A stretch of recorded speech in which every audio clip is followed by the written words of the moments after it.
Fait qu'aujourd'hui, on reçoit Jessie Guillemette. Jessie, conseillère en sécurité financière chez IA Groupe Financier. Bienvenue. Bien, merci. Jessie, toi, tu es conseillère en sécurité financière, puis souvent, les gens vont associer conseiller en sécurité financière avec l'assurance vie. C'est vrai, parce que tu es un spécialiste en assurance vie. Ce que les gens savent peut-être un petit peu moins, c'est que conseiller en sécurité financière, c'est également un spécialiste en épargne. Puis c'est cette partie-là que j'aimerais parler avec toi aujourd'hui. Ça te va? Ben oui, certainement. Parfait. Là, on est en fin d'année. Fait qu'on, le mois de décembre, souvent, fin d'année rime avec cotisation REER, cotisation CELIAP, peut-être cotisation CELI. J'aimerais ça que tu me démystifies c'est quoi ces trois comptes-là, les différences entre chacun, puis j'aimerais ça que tu nous expliques pourquoi c'est important à ce temps-ci de l'année de penser à ça, de faire un dépôt dans un de ces trois comptes-là.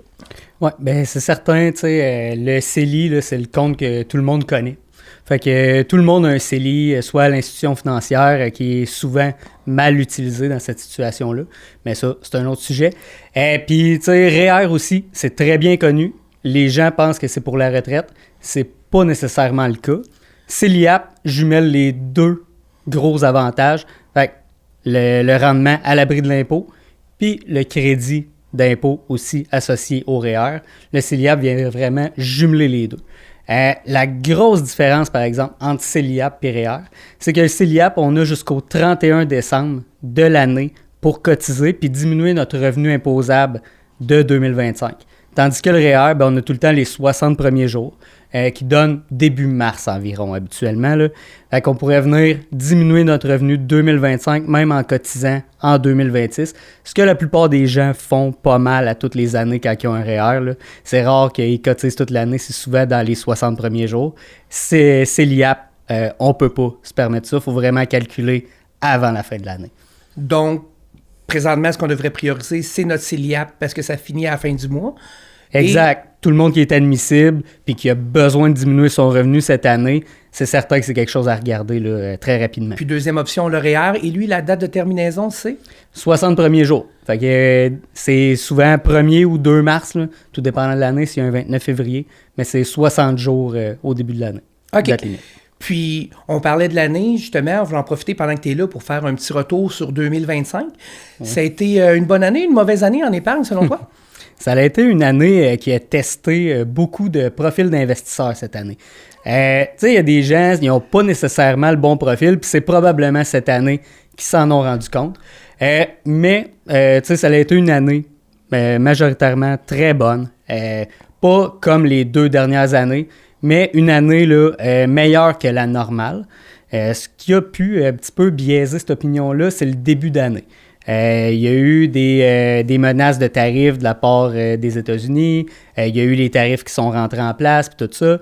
Le marché, là, en 3 mois environ, il a perdu 20%, puis repris le 20%. Fait que ça, c'est vraiment de la variation qui est extrême, puis c'est vraiment sur un momentum, là, c'est pas, ça ne dirige pas l'année du tout. Fait que ça a testé beaucoup de gens là, selon leur choix d'investissement ce début d'année-là.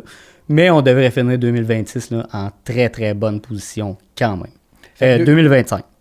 Puis, c'était ça ma question, en fait. Tu as fait référence à 2026.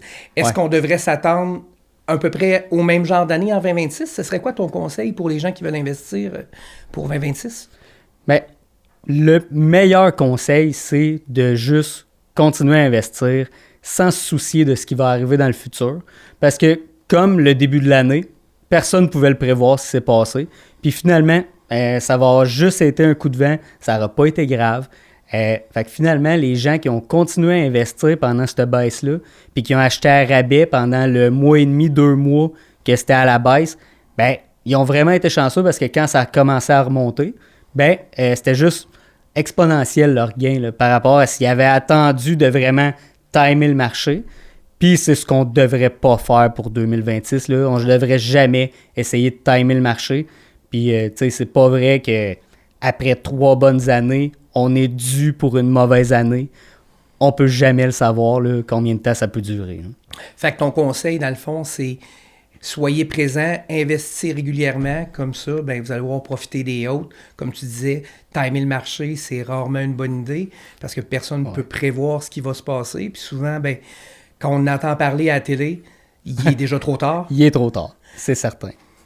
Ben, je te remercie beaucoup pour tes conseils, mon Jess. Bien, merci à toi.